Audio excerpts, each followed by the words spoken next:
My brother thinks that it is hilarious to trip kids and leave them injured. He was furious when he got a taste of his own medicine. My brother Danny always thought it was hilarious to trip kids when they walked by. He'd stick his foot out at family gatherings and laugh when children stumbled. "It's just a joke. Kids need to learn to watch where they're going," he'd say when parents got upset. At Christmas, he tripped my 5-year-old daughter Mia when she was carrying her new doll. She fell face first onto the tile floor and chipped her front tooth. Danny laughed while blood poured from her mouth. "She's fine. Baby teeth fall out anyway. Stop being so dramatic about everything." My parents defended him like always. "Danny's just playful. He doesn't mean any harm." They paid for Mia's dental work but made it seem like they were doing us a huge favor. Kids get hurt all the time. You can't blame Danny for an accident. It wasn't an accident. I'd watched him deliberately stick his foot out. But nobody else saw it happen, and Danny swore Mia just tripped on her own. "Maybe she needs better balance. You should enroll her in gymnastics or something," he suggested while Mia cried from pain. The dentist said the chip went deep enough to damage the nerve. Mia would need multiple procedures as she grew. She'd have problems with that tooth forever. Danny's response was to buy her a $2 toy and call it even. See? All better. No hard feelings, right, kiddo? He kept doing it to other kids, too. My nephew fell at Easter and skinned both knees. My cousin's toddler tumbled at a birthday party and got a black eye. Danny always had excuses. The kids were running too fast. They were clumsy. They needed to learn coordination. Parents would get angry, but Danny would turn on the charm. "Come on, we all fell as kids. It's part of growing up. I'm actually helping them develop reflexes." My sister-in-law banned him from her house after he tripped her 3-year-old at the top of the stairs. The kid caught himself on the railing but could have died. Danny said she was overreacting. It was just a little tap. The kid needs to learn stair safety anyway. He'd post memes about how his generation was tougher because they survived playground accidents. He'd share articles about helicopter parents making weak children. He'd tell anyone who'd listen that modern parents were too soft and kids needed more rough play to build character. At 4th of July, he tripped my friend's daughter who was carrying sparklers. She fell and burned her arm badly enough to need the emergency room. Danny told everyone she shouldn't have been running with sparklers. That's just common sense. The parents should have been watching her better.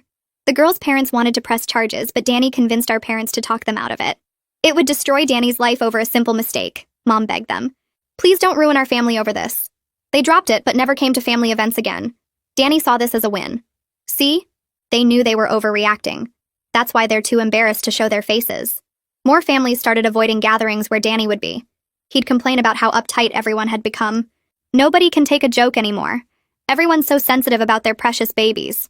My husband wanted to cut contact completely, but our parents guilt-tripped us. "Danny's your only brother. You can't let a few mishaps destroy your relationship. Family forgives family." Then Danny had a son, Hunter. Suddenly, Danny became the most protective parent alive. Nobody could even walk near Hunter without Danny hovering. He baby-proofed everything twice. He'd lecture people about child safety constantly. At Hunter's first birthday party, my daughter Mia was walking past Danny's chair when she stopped. She looked at Danny, then at Hunter, who was taking his first wobbling steps toward the cake table. Danny was filming on his phone, completely focused on capturing Hunter's big moment. That's when Mia very deliberately stuck her foot out. Hunter went down hard, face first into the corner of the coffee table. The sound was horrible. Blood everywhere. Hunter's screaming was unlike anything I'd heard. His nose was obviously broken and his front teeth were gone. Danny went insane. "She did that on purpose. Everyone saw it. She tripped my baby. What kind of monster trips a 1-year-old? Mia stood there calmly. "It was just a joke, Uncle Danny. He needs to learn to watch where he's going. Kids fall all the time. It's part of growing up." The entire room went silent. Danny's face went from red to white as he recognized his own words. Nobody moved. Danny sat on the floor holding Hunter against his chest while blood dripped between his fingers and soaked into his shirt. His mouth kept opening and closing, but no sound came out.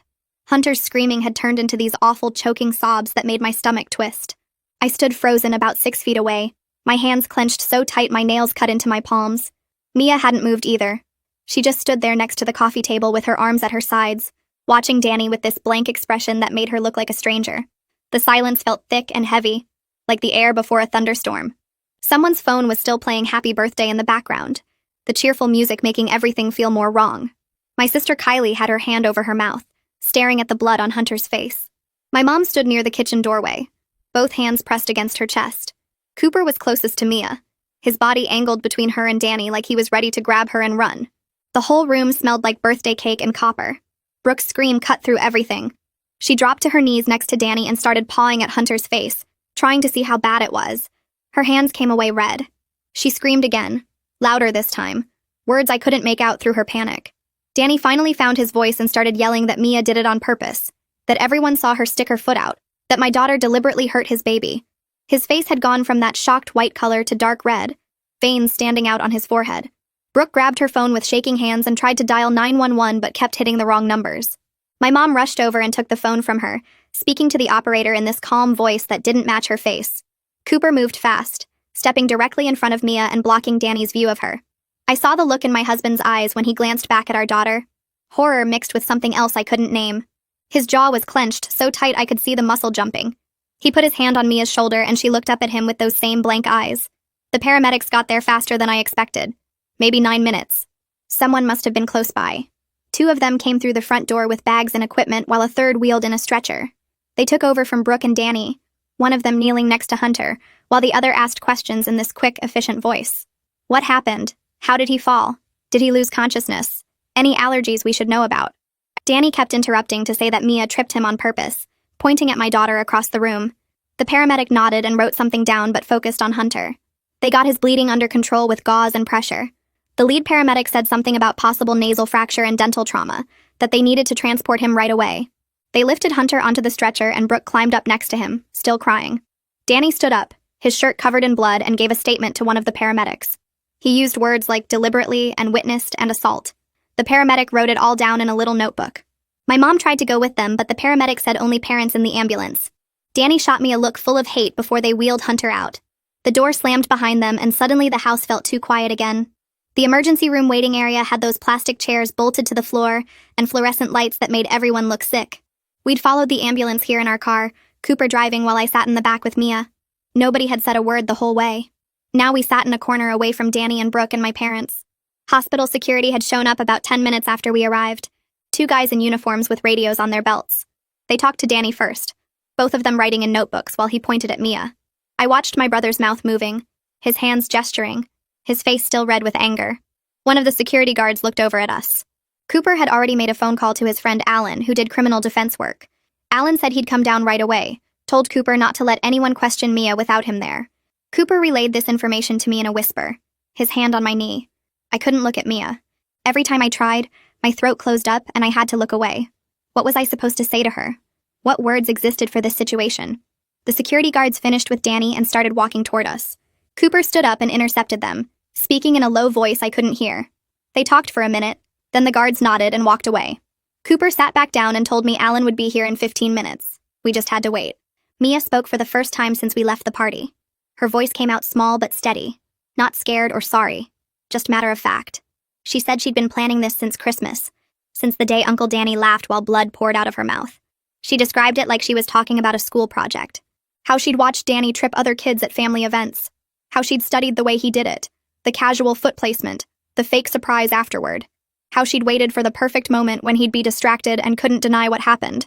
She said she'd known Hunter's first birthday would be her chance because Danny would be filming and wouldn't see it coming.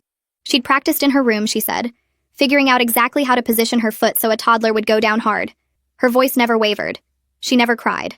She looked at me with those calm eyes and said, Uncle Danny needed to learn his lesson, that someone had to show him how it felt. The words came out of her 8-year-old mouth in this flat, practical tone that made my skin crawl. This was my daughter. This was my baby who still slept with a nightlight and got scared during thunderstorms. And she'd spent months planning to hurt a 1-year-old. I felt something cold spread through my chest. Cooper's hand tightened on my knee. His breathing had changed, gotten faster. When I finally looked at him, I saw my own horror reflected back at me. The pediatric specialist came out about an hour later, a woman in scrubs with tired eyes and blood on her shoes. She spoke to Danny and Brooke first, using medical terms I only half understood. Nasal bone fracture, avulsed central incisors, soft tissue trauma to the upper lip and gingiva. She said Hunter would need surgery to set the nose. The teeth were gone completely, roots and all, knocked out on impact. He'd need multiple procedures as he grew, implants when he was older, possible orthodontic intervention. She talked about scarring and nerve damage and years of treatment. Danny's face crumpled. Brooke made this sound like an animal in pain. My mom started crying. I sat there feeling like I might throw up. The specialist kept talking, explaining risks and timelines and referrals to other doctors. Then Brooke turned around and looked at me. The hatred in her eyes made me physically lean back in my chair. She didn't say anything. She didn't have to. Her face said it all. My daughter did this to her baby. My daughter destroyed Hunter's face. My daughter took away his first birthday and replaced it with trauma and surgery and pain. I wanted to say I was sorry, but the words stuck in my throat. What good would sorry do? Sorry didn't fix broken bones or grow back teeth. Brooke turned away like she couldn't stand to look at me anymore. Alan showed up while the specialist was still talking. He was a short guy with dark hair and wire-rimmed glasses, wearing jeans and a polo shirt like he'd been home when Cooper called. He pulled Cooper aside and they talked in low voices while I stayed with Mia. Alan asked questions and Cooper answered them, both of them glancing over at our daughter. Then Alan came over and introduced himself to Mia, speaking to her like she was a regular person, not a child who'd just committed an act of violence. He explained that he was a lawyer, and he was here to help make sure she was treated fairly. He asked if she understood what that meant. Mia nodded. Alan told us that children under 10 couldn't be charged with crimes in our state, that Mia was below the age of criminal responsibility, but he said Child Protective Services would probably investigate. He said Danny could file a civil lawsuit against us for damages. He used words like liability and negligence and financial exposure. The legal reality started sinking in. This wasn't just about what Mia did. This was about what it would cost us. Hospital bills and surgeries and lawyers and possibly losing our house. I looked at Cooper and saw him doing the same math in his head. His face had gone pale. My parents arrived while Alan was explaining our legal situation. My mom rushed over like she was going to hug Mia, but Cooper stepped between them. My dad hung back, looking lost. My mom started talking immediately, her voice high and fast. She said Mia was just a child, that children don't understand consequences, that this was a terrible accident. The word accident made something snap inside me. I stood up so fast my chair scraped backward. I told my mom to stop. She looked at me with surprise. I said Mia wasn't confused and this wasn't an accident. I said Mia understood perfectly because she'd learned from watching them defend Danny for years. Every time Danny hurt a kid, they made excuses. Every time a parent got upset, they smoothed it over. They taught their whole family that hurting children were acceptable as long as you called it a joke afterward. They taught Mia that family loyalty meant protecting the person doing harm instead of the person being hurt. My voice got louder as I talked. Other people in the waiting room were staring, but I didn't care. My mom's face crumpled. She tried to interrupt, but I kept going. I listed every child Danny had hurt, every injury he'd caused, every excuse they'd made. My dad put his hand on my mom's shoulder, but he didn't argue. He just stood there looking old and sad. Danny came storming over, his face twisted with rage. He started yelling that Mia wasn't allowed anywhere near Hunter, that if she came close to his son again, he'd call the police. He said Brooke had to choose right now between staying for Hunter's treatment or leaving to avoid our family. He said he wouldn't be in the same hospital as the child who destroyed his son's face. His voice echoed through the waiting room. Nurses looked over from their station. Security started walking toward us again. Brooke stood behind Danny, crying silently. She looked at me and then at Danny, and I could see her trying to decide. She wanted to stay with Hunter. Of course she did. But Danny was giving her an ultimatum. Choose him or choose to be near us. I watched her face work through it. The security guards arrived and asked everyone to lower their voices or take it outside. Danny pointed at Mia and said she was dangerous, that she shouldn't be allowed around other children. Alan stepped forward and handed the security guards his card, speaking in that calm lawyer voice about his client's rights. The whole scene was chaos. Brooke finally spoke, her voice raw from crying. She told Danny she was staying with Hunter no matter what. She said their son needed his mother. Danny's face went even redder. He looked at his wife like she'd betrayed him. Then he looked at me and said, this was all my fault, that I'd raised a monster. Cooper moved toward Danny, but Alan grabbed his arm. Cooper took Mia home around 9 that night. The security guards had made it clear we needed to leave or they'd remove us. Alan said there was nothing more we could do at the hospital anyway. Cooper gathered our things while I stayed sitting in my chair, unable to move. He came over and put his hand on my shoulder. When I looked up at him, I saw something in his eyes I'd never seen before. Disappointment, maybe. Or sadness. Or both. He said we needed to talk when he got home, that we had a lot to figure out. His voice was gentle but firm. The look he gave me before he left said everything his words didn't. We'd failed. We'd failed as parents and as partners and as protectors. We'd let Mia grow up in an environment where violence was normalized and family loyalty trumped morality. We'd taught her that the adults in her life wouldn't stop bad things from happening, so she had to take matters into her own hands. Cooper took Mia's hand, and they walked out together. I watched them go, my husband and daughter, and felt something break inside me. I stayed at the hospital even though Danny didn't want me there. I moved to a different section of the waiting room where I couldn't see my family. I sat alone in a plastic chair under fluorescent lights and thought about all the times I'd stayed quiet when Danny hurt someone, all the times I'd chosen peace over protection, all the times I'd told myself it wasn't that bad, that family was more important than confrontation. I'd taught Mia that lesson through years of silence. I'd shown her that when someone hurts you, you smile and pretend it's fine because that's what keeps the family together. And now my daughter had learned that lesson so well she'd planned revenge on a baby. I put my head in my hands and finally let myself cry. I stayed until someone from the hospital administration came over around midnight and asked me to leave. They said visiting hours were over and family could return in the morning. The walk to my car felt endless. My legs barely worked. I sat in the driver's seat for 20 minutes before I could turn the key. The engine started and I just stared at the steering wheel. My phone buzzed with a text from Cooper asking if I was okay to drive. I texted back that I was leaving now. The drive home was a blur of streetlights and stop signs. I kept seeing Hunter's face covered in blood. I kept hearing Mia's calm voice repeating Danny's words back to him. When I pulled into our driveway, all the lights were off except Mia's bedroom window. Cooper met me at the door. He looked exhausted. We stood in the entryway not speaking for a long minute. Then he asked if I wanted tea, and I nodded even though I didn't want anything. We sat at the kitchen table with mugs neither of us drank from. He told me Mia went to bed without any fuss. She brushed her teeth and put on pajamas and climbed into bed like it was a normal night. He said she asked if Hunter would be okay, and seemed genuinely worried about the answer. I asked what he told her. He said he told her the truth, that Hunter was badly hurt and would need a lot of medical help. Mia apparently nodded and said she hoped the doctors could fix him. Then she rolled over and went to sleep. Cooper's hands shook as he held his mug. I realized I'd never seen him shake before. He asked me what happened at the hospital after they left.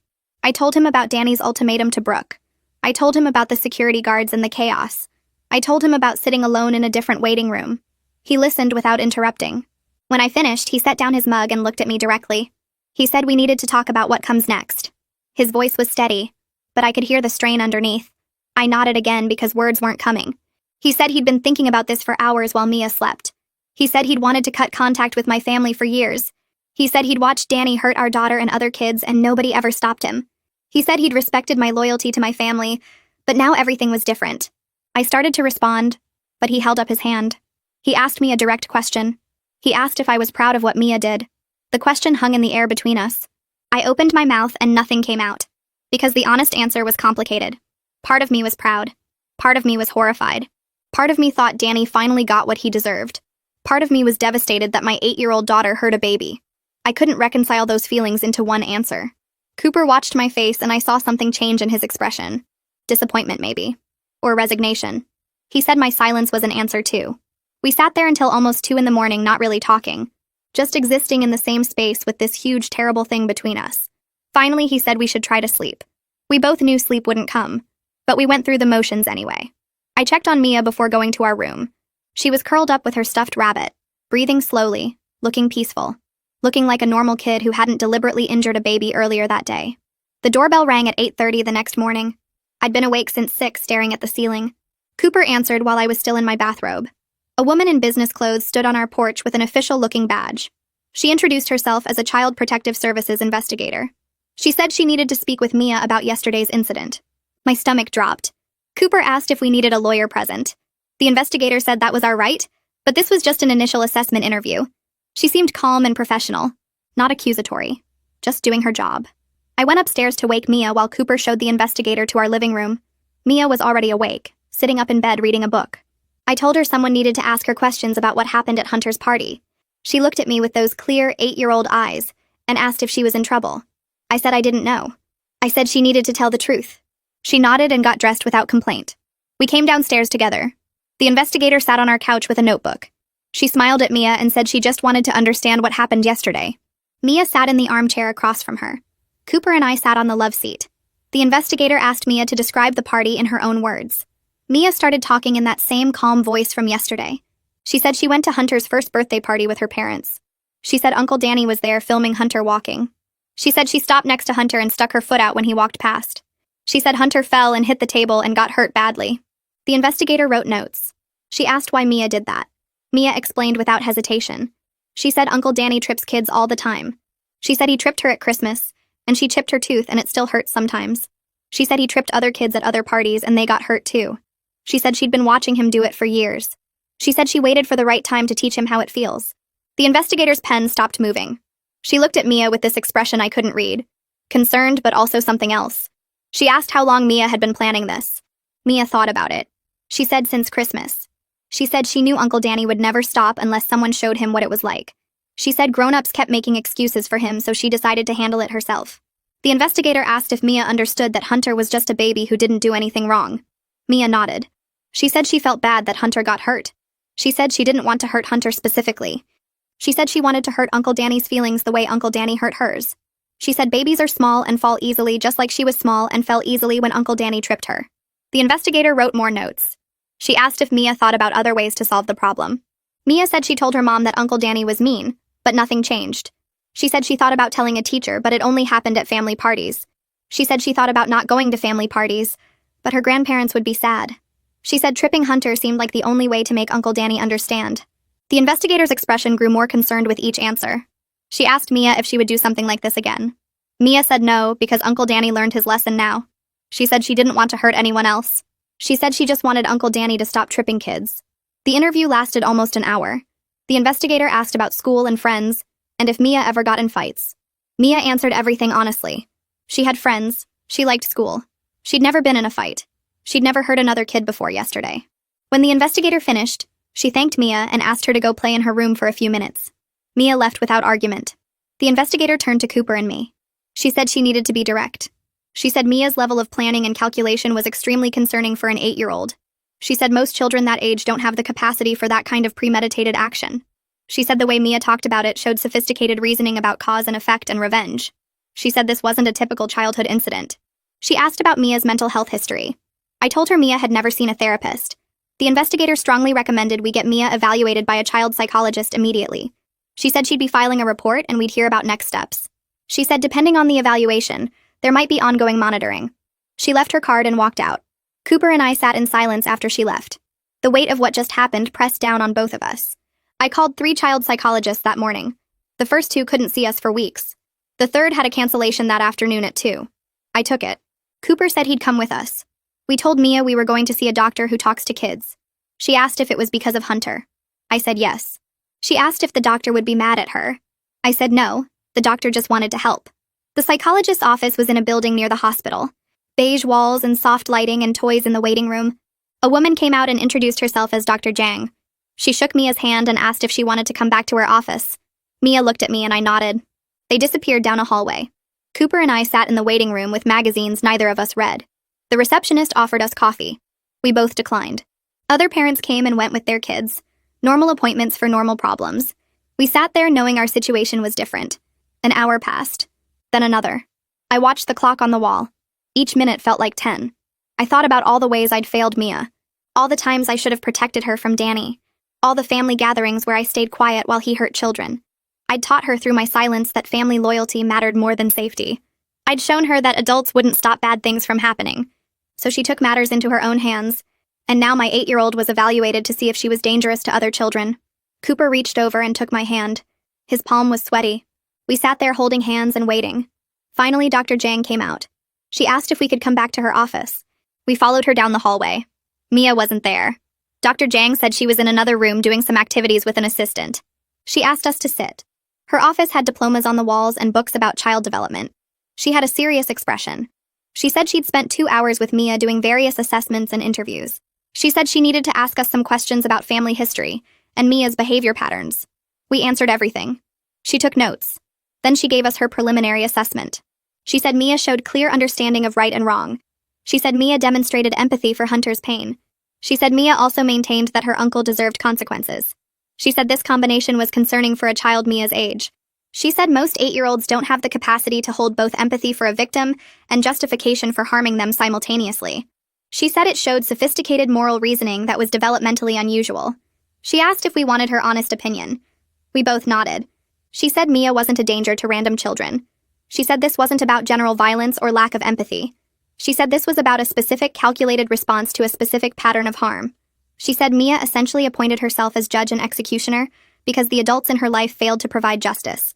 She said that kind of thinking in an 8-year-old was deeply troubling. She recommended weekly therapy sessions for at least 6 months. She said Mia needed to learn healthier ways to process anger and seek justice. She said Mia needed to understand that hurting others is never acceptable even when you're trying to stop harm.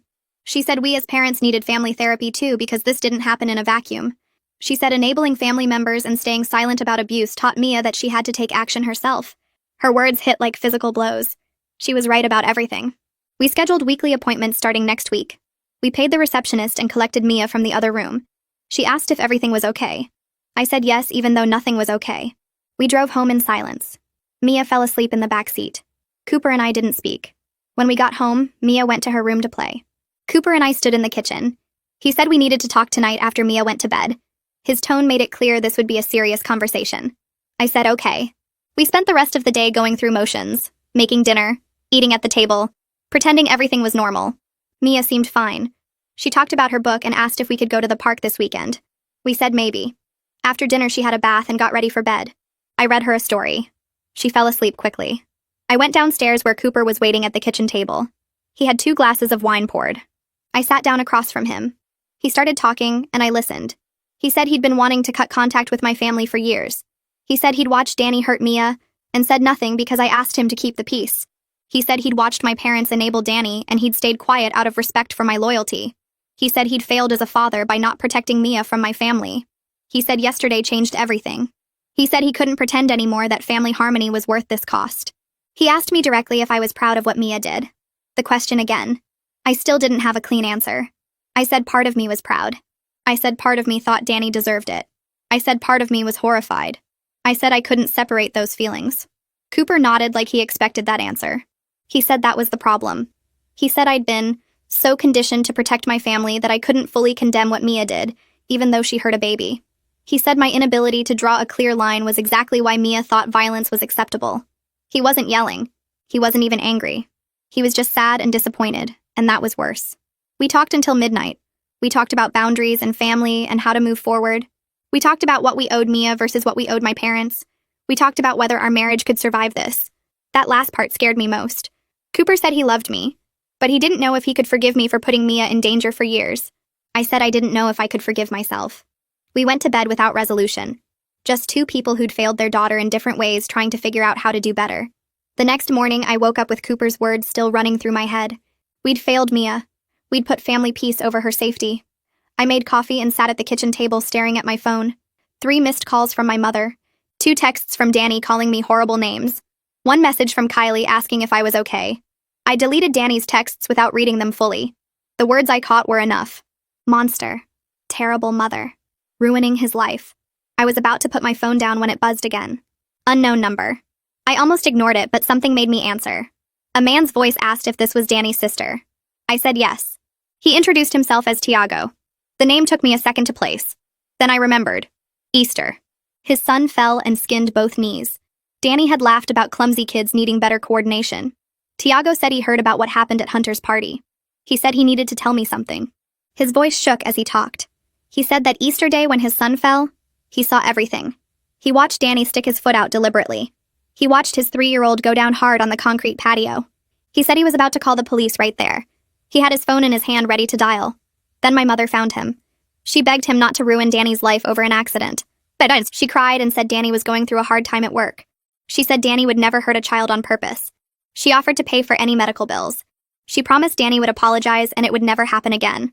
Tiago said he believed her because she seemed so sincere. He thought maybe he'd misread the situation. He let it go. But it wasn't an accident. He knew that now. He said he had photos from that day. Time-stamped photos showing Danny's foot extended right before his son fell. He said he kept them because something felt wrong even though he didn't report it. He asked if other parents had similar evidence. I told him yes. I told him about the sparkler incident. I told him about the stairs. I told him about Mia's tooth. He was quiet for a long time. Then he said Danny's face going pale when he heard his own words repeated back was justice. Not the right kind of justice. Not the legal kind. But justice nonetheless. He said he was documenting everything now, writing down dates and details while they were fresh. He said if other parents wanted to come forward, he'd stand with them. We talked for another 20 minutes. He gave me his email address. I thanked him and hung up feeling shaky. That afternoon, another message came through social media.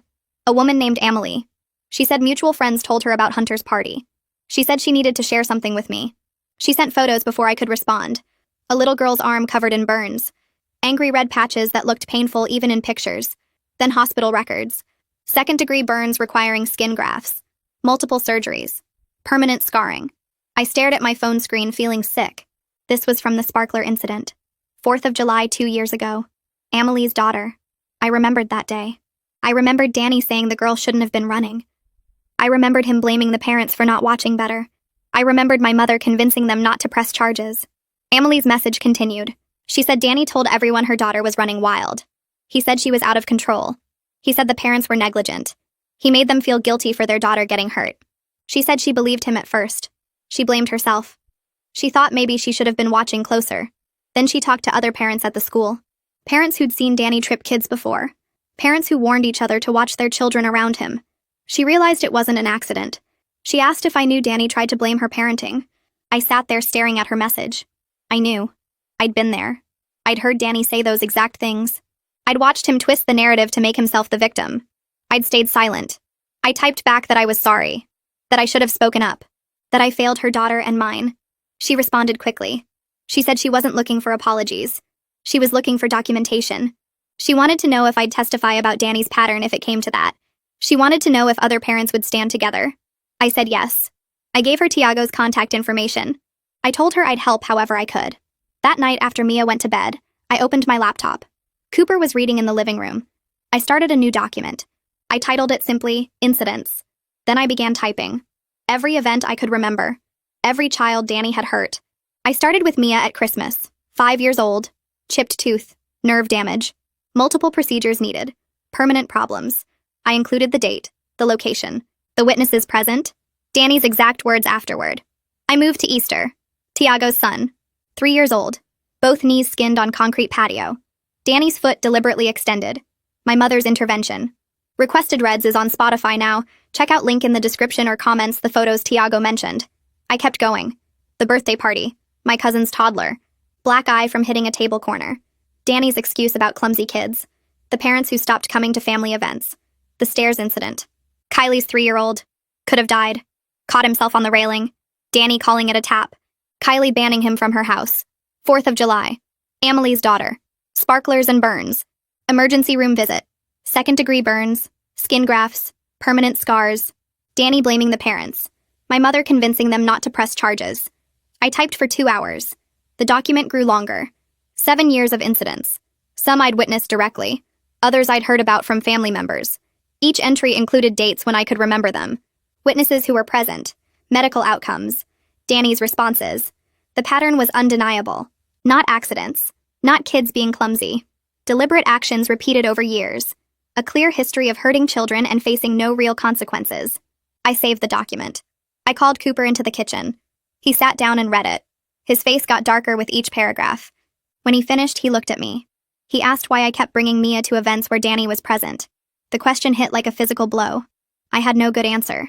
I said they were family. The words sounded hollow even as I spoke them. Cooper asked if family was worth this. Worth 7 years of children getting hurt. Worth Mia learning that violence was acceptable. Worth Hunter's broken face. I couldn't answer. He was right. Family wasn't worth this.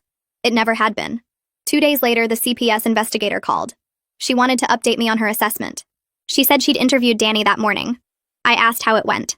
She paused before answering. She said professionally she couldn't share details. Then she said off the record, Danny's lack of self-awareness was remarkable. She said he spent the entire session raging about Mia being dangerous. He talked about pressing charges. He talked about how violent children needed to be controlled. He described Mia as calculating and cruel. The investigator asked about his own history with children. He refused to discuss it. He said it was irrelevant. He said people were lying about him. He said parents were making up stories because they were jealous or had grudges. The investigator said she'd never seen someone so completely unable to see their own behavior. She said Danny's focus was entirely on being the victim. He showed no awareness that his actions created this situation. She said her concern now wasn't just about Mia. She was concerned about Hunter's safety. A parent who can't acknowledge his own pattern of hurting children might not protect his child properly. She said she was recommending ongoing monitoring. I thanked her and hung up. Part of me felt relief that someone official saw through Danny. Part of me felt guilty that Hunter might suffer because of my daughter's actions. The next day, Kylie called. She said Brooke had moved out, packed up Hunter, and went to stay with her parents. She told Danny she needed time to process everything she was learning about his past.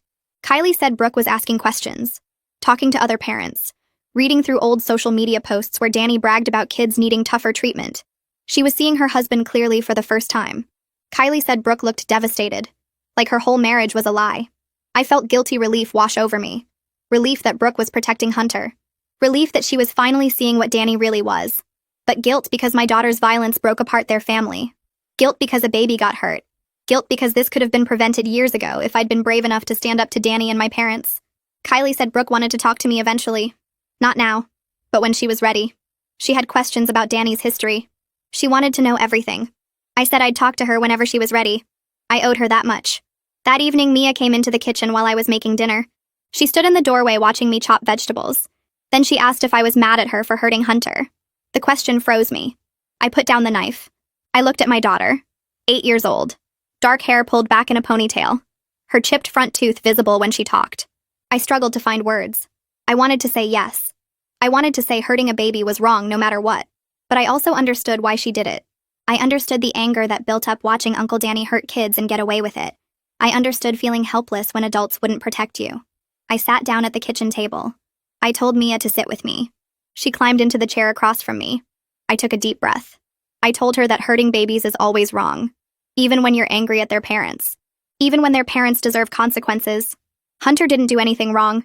He was just a baby taking his first steps. She nodded slowly. Then I told her that I failed her. I failed to protect her from Uncle Danny years ago. I should have stopped bringing her to family events where Danny was present.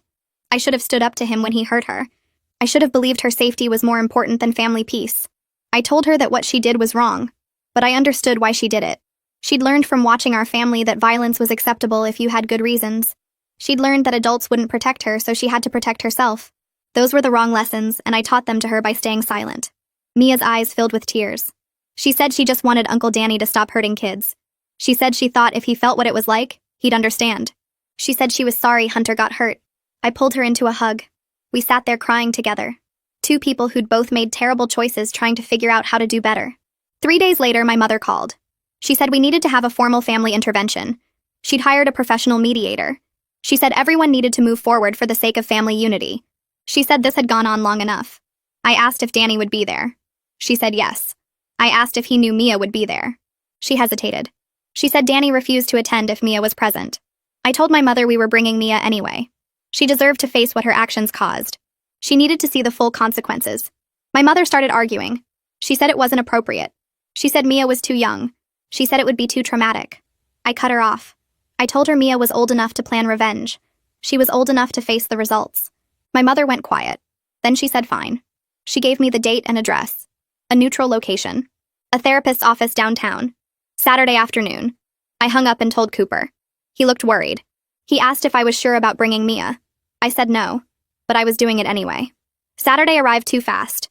We drove downtown in silence. Mia sat in the back seat looking nervous. She asked what would happen at the meeting.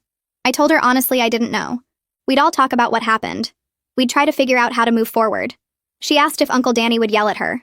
I said probably. She nodded and looked out the window. We parked and walked into the building. The therapist's office was on the 3rd floor. Neutral colors, comfortable chairs arranged in a circle, a box of tissues on the side table. The mediator introduced herself. Professional woman in her 40s. Calm voice. She explained the ground rules. Everyone gets to speak. No interrupting. No name calling. Focus on moving forward, not assigning blame. My parents arrived next. My mother hugged me stiffly. My father nodded at Cooper. They both looked at Mia but didn't say anything. Then Danny walked in. His face went red when he saw Mia. He started yelling immediately. He said he told them she couldn't be here. He said this was unacceptable. He said he was leaving. The mediator stepped in. She asked Danny to sit down. She reminded him this was a safe space for everyone. She said Mia had as much right to be here as anyone. Danny sat down but kept glaring at Mia. Kylie arrived last. She sat next to me and squeezed my hand. The mediator started the session. She asked Danny to share his feelings about what happened. Danny launched into a rant. He talked about his son's broken nose, his missing teeth, the surgeries ahead, the permanent damage. He talked about Mia being violent and dangerous. He said she needed to be in juvenile detention. He said our family raised a monster. He went on for 10 minutes. The mediator finally stopped him. She asked Mia if she wanted to respond. Mia looked small in her chair, but her voice was steady. She said she was sorry Hunter got hurt. She said she wished she'd found a different way.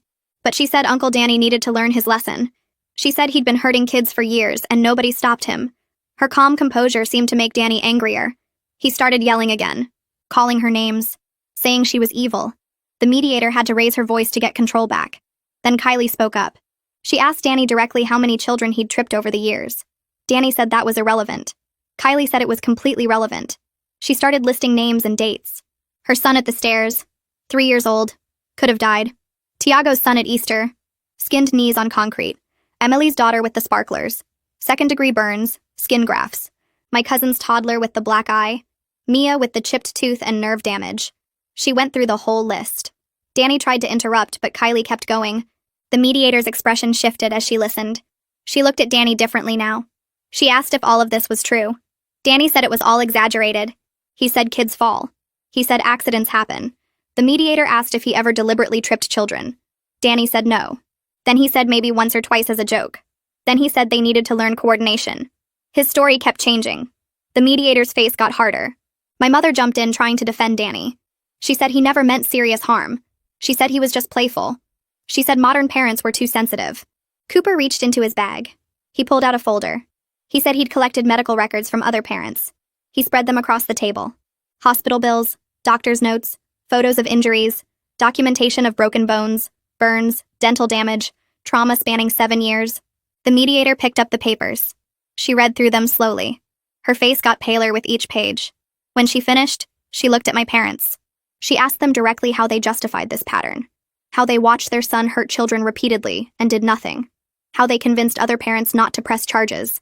How they enabled abuse for years. My mother started crying. My father sat frozen. Danny stood up and said this was ridiculous. He said everyone was ganging up on him. He said his son was the real victim here. The mediator asked him to sit down. Danny refused. He walked out. The session fell apart after that. We waited in the hallway while Danny met with his lawyer. Through the glass window, I watched them talk. The lawyer kept shaking his head. He pointed at papers spread across the table. Danny's face got redder with each page the lawyer showed him. His hands clenched into fists. The lawyer put his hand on Danny's shoulder like he was trying to calm him down. Danny shoved the papers away. He stood up fast enough that his chair fell over. The lawyer gestured for him to sit back down. Danny paced the small room instead. He pulled at his hair. He kicked the fallen chair. The lawyer gathered up all the papers and put them in his briefcase. He said something that made Danny stop pacing. Danny's shoulders slumped forward. He sat down on the edge of the table. The lawyer kept talking. Danny covered his face with his hands. After 20 minutes, the lawyer came out alone. He walked past us without making eye contact. Danny stayed in the room. Through the window, I saw him sitting there with his head in his hands. My mother started to go in, but Cooper stopped her. He said Danny needed a minute. We stood there in awkward silence. Finally, Danny came out. His eyes were red. He looked at me but didn't say anything. He walked past all of us and left the building. My mother called after him, but he didn't stop. The second mediation session happened 3 days later. Danny didn't show up. The mediator checked her phone and said he'd sent a message that he wouldn't be attending. My mother looked devastated. She kept asking where he was and why he wasn't coming. The mediator said we could still proceed without him. Brooke arrived right on time. She looked different somehow, more put together. She sat down across from my parents and me. Mia was with Cooper in the waiting area this time. The mediator asked Brooke how she was doing. Brooke took a deep breath. She said she'd been doing a lot of research. She'd been talking to a therapist about everything she'd learned. She said the therapist helped her understand patterns she'd been missing. My mother leaned forward in her chair. She asked what kind of patterns. Brooke pulled out a folder from her bag. She said her therapist specialized in personality disorders. She'd described Danny's behavior to the therapist. The trips, the laughing, the way he targeted small children who couldn't defend themselves. The therapist used words like sadistic traits. She talked about people who get pleasure from causing pain to vulnerable targets. Brooke's voice shook as she explained this. She said she'd been married to Danny for 4 years and never saw it. Or maybe she saw it but didn't want to believe it. She described watching old family videos after the party, seeing Danny's face when kids fell, the smile that appeared just before impact, the way his eyes lit up when children cried. She said once you know what to look for, you can't unsee it. My mother started crying. She said that wasn't fair. She said Danny made mistakes, but he wasn't a monster. Brooke looked at her directly. She asked how many mistakes it takes before it becomes a pattern. She asked how many hurt children it takes before it stops being accidents. My mother couldn't answer. The mediator let the silence sit for a moment. Then she turned to Brooke. She asked what Brooke needed to feel safe allowing Danny around Hunter again. Brooke laughed, but it wasn't a happy sound. She said she wasn't sure she ever would feel safe. The mediator asked her to explain. Brooke said, learning your husband hurt children for fun changes everything. It changes how you see every interaction, every smile, every word. She said she'd been replaying their whole relationship in her head, wondering what else she missed, wondering what he was capable of. She said she couldn't trust her own judgment anymore. If she missed something this big about the person she married, then what else was she wrong about? My father asked if she was thinking about divorce. Brooke said she was already consulting an attorney. She'd had her first meeting 2 days ago. She said she couldn't stay married to someone who enjoyed hurting children. She couldn't let Hunter grow up thinking that behavior was normal. My mother gasped. She said Brooke was overreacting. She said every marriage had problems. She said Danny loved Hunter more than anything. Brooke cut her off. She said Danny loving Hunter didn't mean Hunter was safe. She said people who hurt vulnerable targets don't stop just because one of those targets belongs to them. She said her lawyer was already drafting custody papers. She wanted sole custody with supervised visits only. My mother begged her to reconsider. She said Danny would change. She said he'd get help.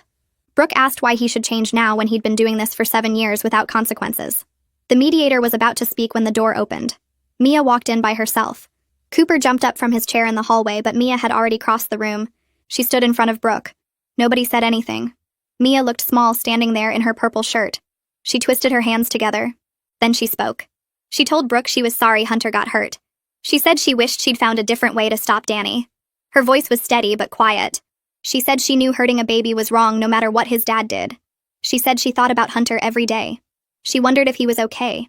She wondered if he was scared. She said she was sorry. The apology sounded real. Not rehearsed. Just honest. Brooke's face changed. Her expression softened for just a second. Then she looked at me. She asked why I never stopped Danny from hurting Mia. The question hit me like a punch.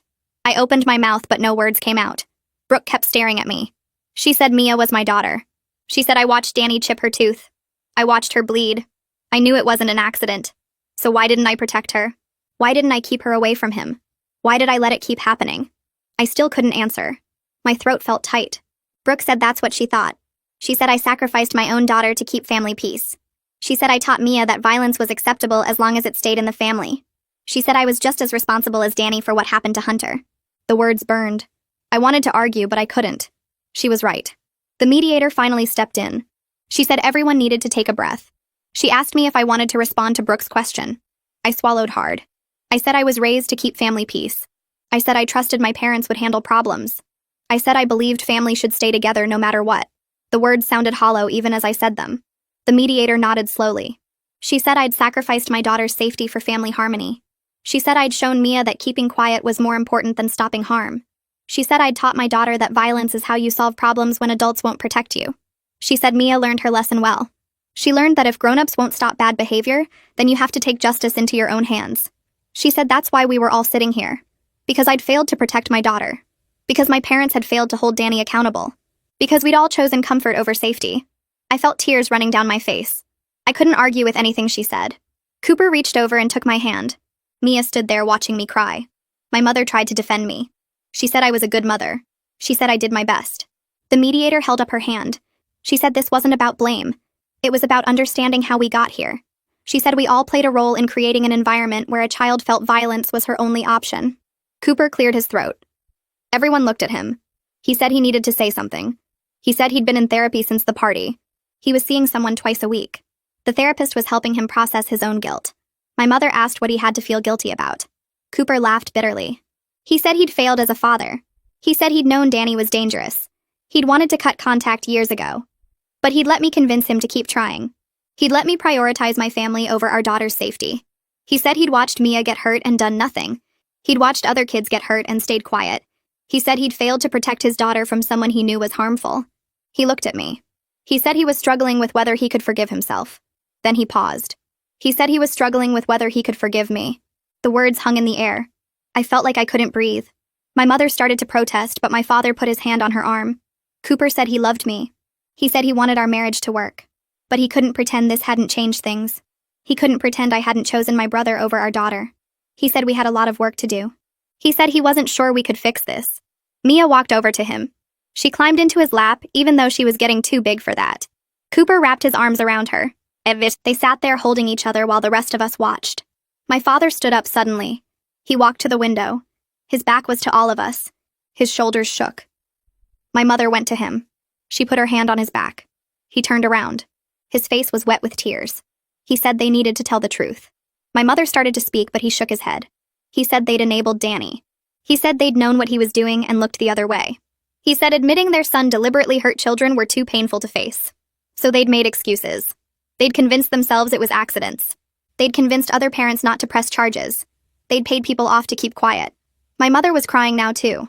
My father said he'd seen Danny trip Mia at Christmas. He'd been standing right there. He saw Danny's foot go out. He saw the deliberate movement. He saw Mia fall. And he'd chosen to believe it was an accident. Because the alternative meant his son was cruel. It meant he'd raised someone capable of hurting children for fun. He said he couldn't face that truth. So he'd lied to himself. He'd lied to everyone. My mother sobbed. She said she knew too.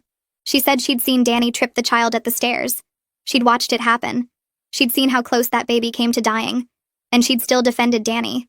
She said she didn't know how to stop. She didn't know how to admit her son was dangerous. The mediator let them cry. She didn't try to comfort them or make it better. She just let them sit with what they'd done. After several minutes, the mediator spoke. She said she was recommending we all pursue individual therapy before attempting more joint sessions. She said the problems ran too deep for quick fixes. She said we needed to process our own roles separately before we could heal together. She looked at my parents specifically. She said they needed to work through their role in creating an environment where a child felt violence was her only option for justice. She said they'd taught their whole family that protecting the abuser was more important than protecting victims. She said they'd shown everyone that family loyalty meant staying quiet about harm. She said that pattern had to break. My mother asked how long therapy would take. The mediator said that wasn't the right question. She said this wasn't about checking a box. It was about fundamental change in how we related to each other. She said some families never recovered from this level of dysfunction. Some families stayed broken. She said whether we could rebuild depended on whether we were willing to do the hard work. She scheduled individual appointments for each of us. She said we'd reconvene in 3 months to assess progress. She said Danny would need to attend his own therapy before any family sessions could include him. She said Brooke and Hunter's safety had to be the priority. Everything else came second. 2 weeks later, Cooper got a call from Danny's lawyer. I was making dinner when his phone rang. Cooper answered and his face went pale. He put the phone on speaker. The lawyer said he was dropping the civil case. He said after reviewing all the evidence other families had provided, he couldn't recommend moving forward. He said pursuing damages against Mia would expose Danny to multiple criminal complaints. He said several families had contacted the police. They were willing to testify about Danny's pattern of deliberately hurting children. He said the DA's office was reviewing the cases. He said if Danny pushed forward with suing us, then those criminal investigations would accelerate. He said his professional advice was to drop everything and hope the criminal cases went away.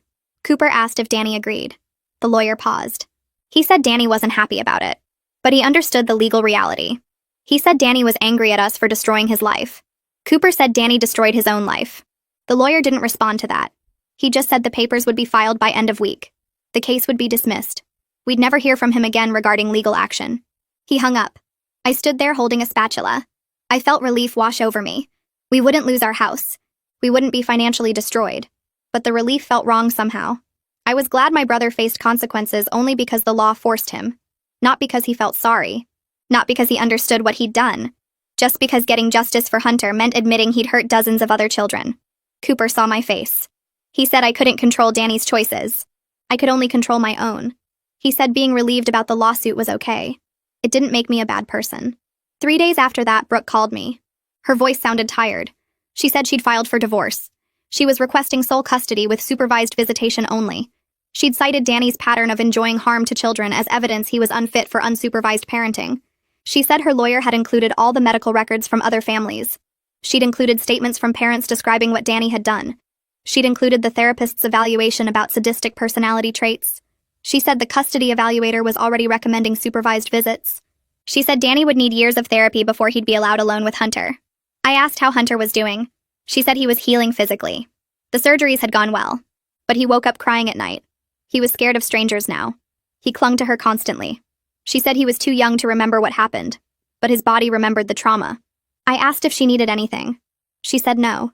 She just wanted me to know she was protecting her son. She said she wished someone had protected all those other children years ago. She said maybe if someone had stopped Danny back then, Hunter wouldn't have been hurt. I said I was sorry. She said sorry didn't fix anything. Then she hung up. I sat there holding my phone. 20 minutes later, Danny called. I almost didn't answer, but I picked up. He started screaming immediately. He said I'd destroyed his family. He said Brooke was taking his son. He said I'd turned everyone against him. He said this was all my fault. I listened to him rage. When he finally stopped, I spoke. I told him he destroyed his own family by being cruel for years. I told him he hurt children and laughed about it. I told him he got exactly what he deserved. Then I hung up.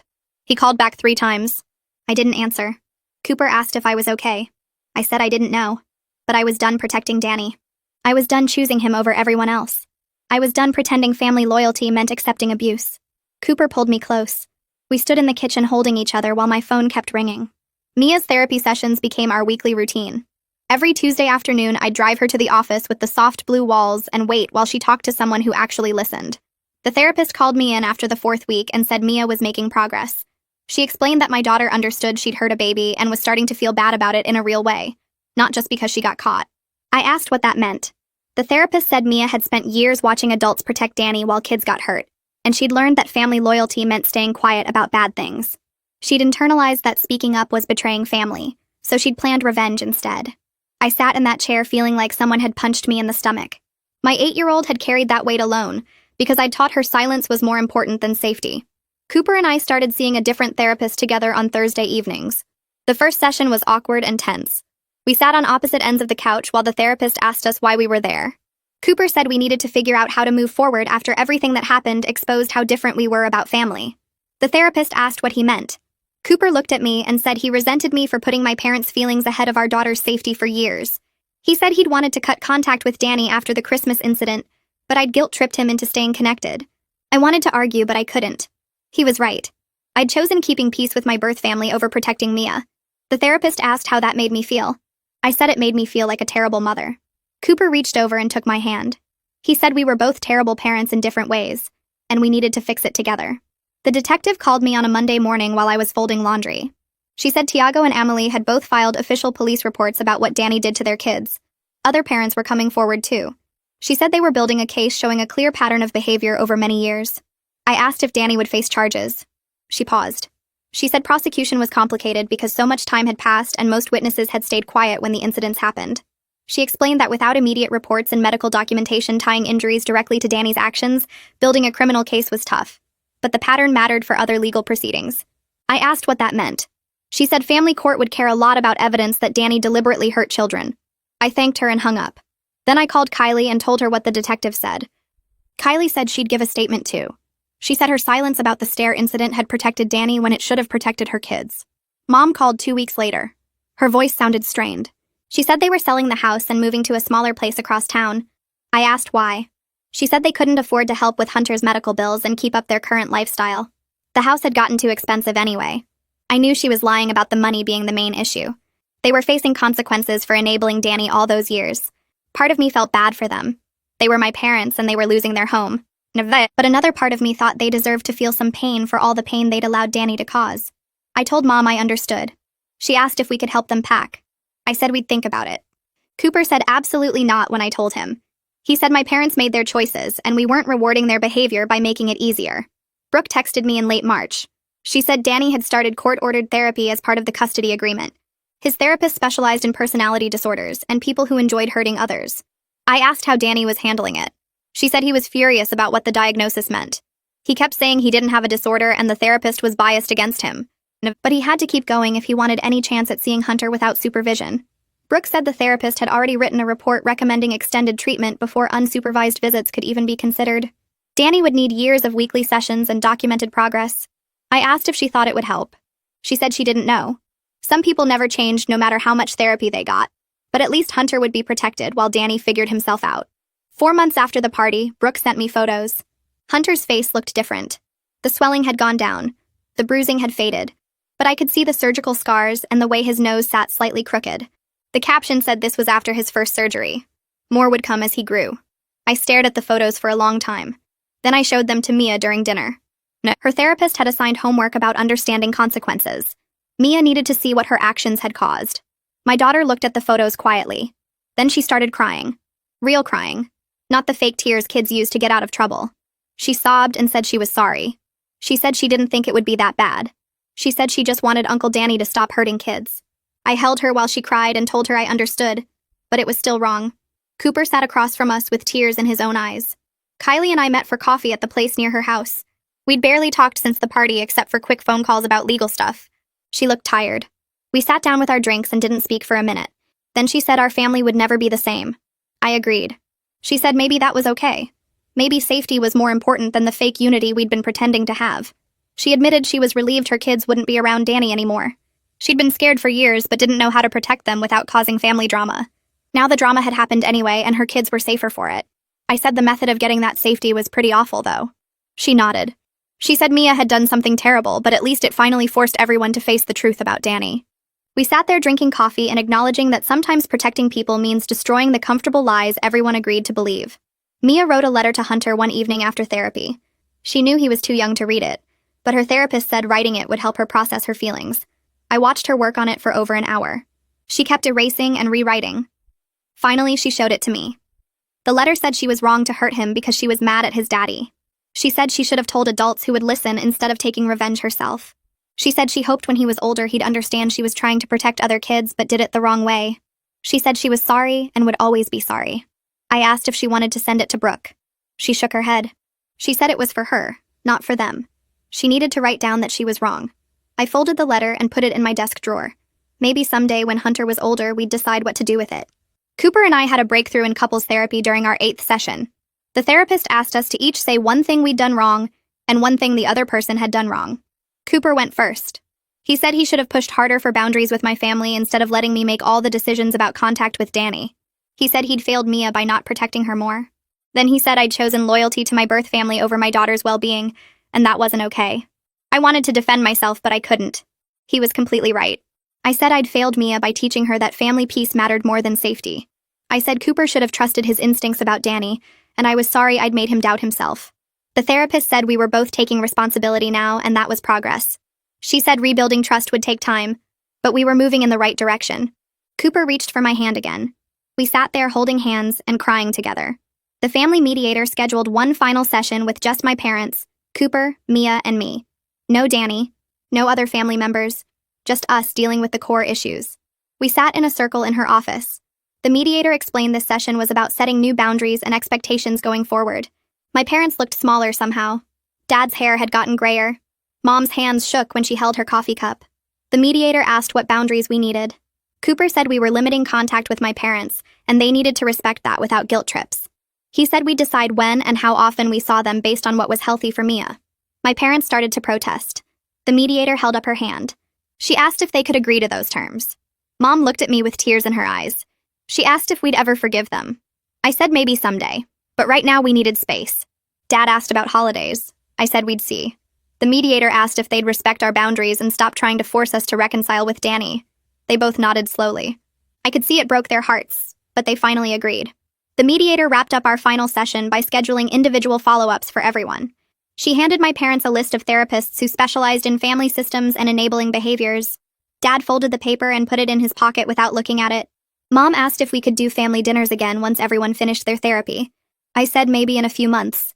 We'd see how things went. The mediator walked us to the door and reminded my parents that respecting boundaries meant not calling every day to check on progress. She told them healing required space and time. They nodded, but I saw Mom's hands shaking as she picked up her purse. 3 weeks later, Brooke's divorce finalized. She called to tell me the settlement gave her primary custody of Hunter. Danny would need to complete 2 full years of therapy before he could have unsupervised visits.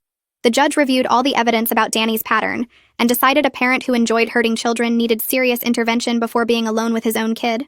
Brooke said Danny signed everything without fighting because his lawyer told him a trial would expose even worse details. She said Danny was moving to a city 4 hours away for a fresh start where nobody knew about his history. I felt sad relief hearing that. My brother was finally facing real consequences even if he never fully took responsibility. He'd never admitted he enjoyed hurting those kids. He'd never apologized to any of them, but at least he couldn't hurt more children now. At least Hunter would be safe. Brooke thanked me for documenting everything even though it destroyed both our families. She said knowing the truth was better than living in denial. We hung up and I sat in my car crying for 20 minutes. Mia went back to the school after missing 2 weeks. Her teacher called me that first afternoon and said Mia seemed quieter and more thoughtful than before. She asked if everything was okay at home. I explained we'd had a family crisis and Mia was in therapy. The teacher said she'd keep an eye on things and let me know if she noticed anything concerning. Over the next few weeks, the teacher sent regular updates. Mia was doing her work, but she didn't raise her hand as much. She sat alone at lunch sometimes. She didn't join in the playground games like she used to. I worried constantly about long-term psychological effects of carrying the weight of hurting a baby. Mia's therapist said processing genuine remorse was healthy development. She said Mia was learning empathy in a deeper way than most kids her age. She said the quiet phase was normal while Mia figured out who she wanted to be after everything that happened. But I still watched my daughter at home and wondered if I'd destroyed her childhood by failing to protect her from Danny. Cooper came home one evening with news about a promotion at work. His boss had noticed how hard he'd been working despite our family crisis. The new position came with a significant raise that would help offset the therapy costs we were managing for our whole family. We sat at the kitchen table after Mia went to bed and looked at our budget. The extra money could go toward a vacation or home repairs or building up our savings again. Cooper said we should use it for continued counseling instead. He said we were all healing from years of dysfunction, and we couldn't stop treatment just because insurance had limits.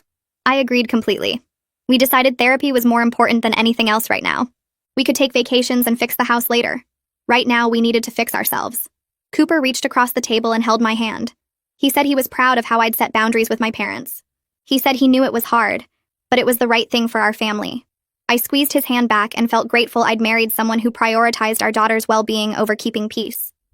My first individual therapy session happened on a Tuesday morning. The therapist asked what brought me in, and I spent the full hour explaining my role in the family system. I told her about growing up with Danny and watching my parents excuse his behavior. I told her about choosing family loyalty over my daughter's safety. I told her about the guilt that kept me awake at night.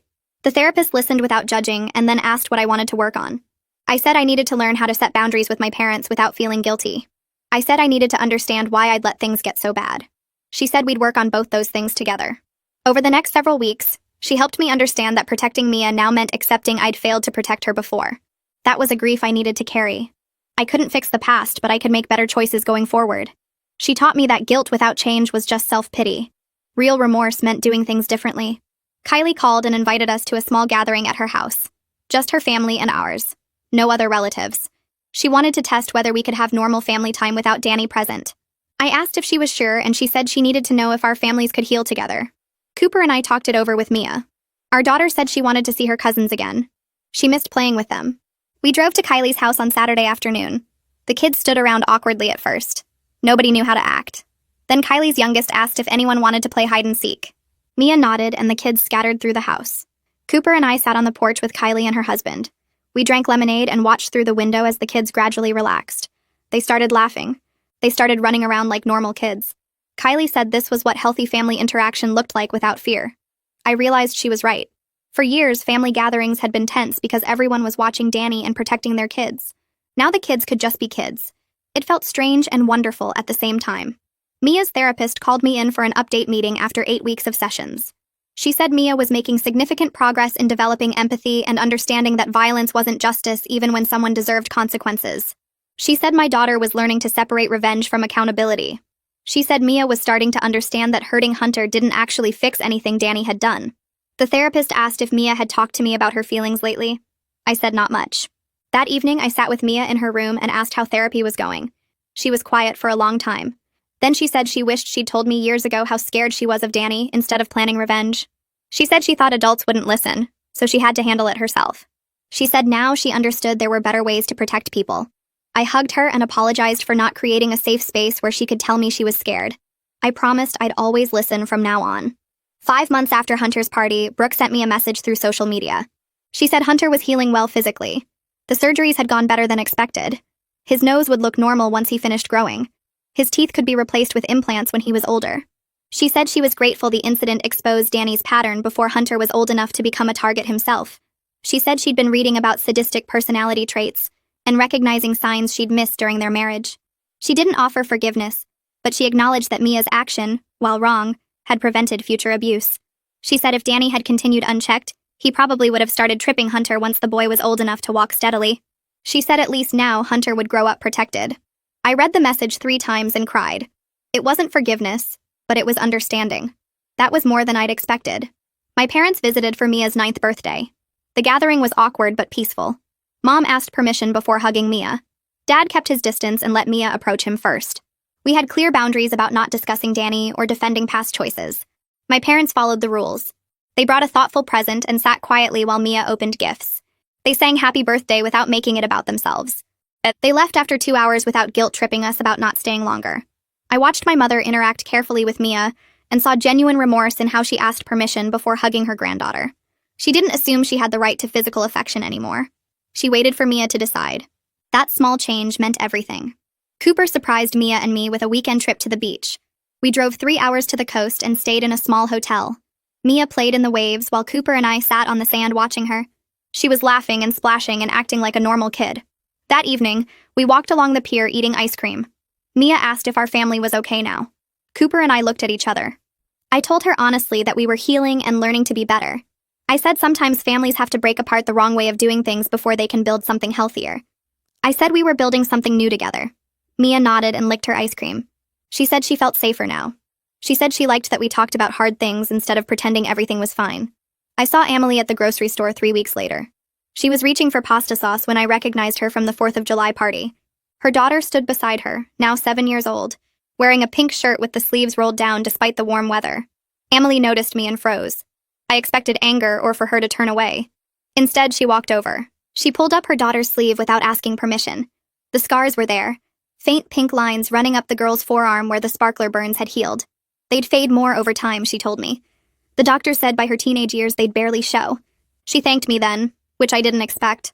She said what Mia did was terrible and wrong, but it finally held Danny accountable when nothing else had worked. She admitted she'd been sleeping better knowing he couldn't hurt more children. Her daughter wouldn't have nightmares anymore about family gatherings where adults didn't protect her. I didn't know what to say. Emily squeezed my hand once and walked away with her daughter. The final family therapy session happened on a Tuesday morning. Mia sat in her usual chair across from the therapist. I sat in the corner like always, watching my daughter process everything she'd done. The therapist asked Mia what she'd learned over these months. Mia was quiet for a long time. Then she said she couldn't control other people's choices, but she could control her own responses. She said she'd learned that protecting people sometimes meant telling adults who would listen, not taking revenge herself. She talked about how she wished she'd told me years ago that Danny scared her instead of planning what she did to Hunter. The therapist nodded and made notes. She asked Mia what she'd do differently if she could go back. Mia said she'd tell me the truth about being afraid. She'd ask for help instead of thinking she had to fix everything alone. The session ended with the therapist saying Mia had made real progress in understanding healthy boundaries. We scheduled one more follow-up for next month, then Mia would be done with therapy. Cooper and I celebrated our anniversary at home. We ordered takeout and sat on the couch after Mia went to bed. He told me he was proud of how I'd set boundaries with my parents. I told him I was grateful he never gave up on our family when things got bad. We talked about how close we'd come to losing our marriage over family problems. Cooper admitted there were nights after Hunter's party when he wasn't sure we'd survive it. I said the same thing. But we'd chosen to fight for our relationship instead of letting it break. We'd chosen to protect Mia even when that meant facing hard truths about my family. Cooper held my hand and said we were building something better now. Something healthier. I believed him. 6 months after Hunter's party, I watched Mia play with her cousins at Kylie's house. They were running in the backyard, laughing and chasing each other. Mia looked peaceful in a way she hadn't before. Kylie stood beside me at the kitchen window. She said the kids seemed happy. I agreed. We'd built something safer from the broken pieces of our family. The relationships with Danny and my parents would never be the same. Danny lived in another city now. My parents visited sometimes but followed our rules. Mia was learning healthy boundaries and genuine responsibility for her choices. It wasn't perfect. Hunter still had surgeries ahead. Mia still had therapy homework about processing what she'd done. But we were healing in ways that mattered. Sometimes justice came at a terrible cost, and sometimes the best outcome possible was learning to build something better from the damage. That's how it went down for me. Now I want to hear how you see it. Drop your thoughts in the comments. I'll be checking through them later.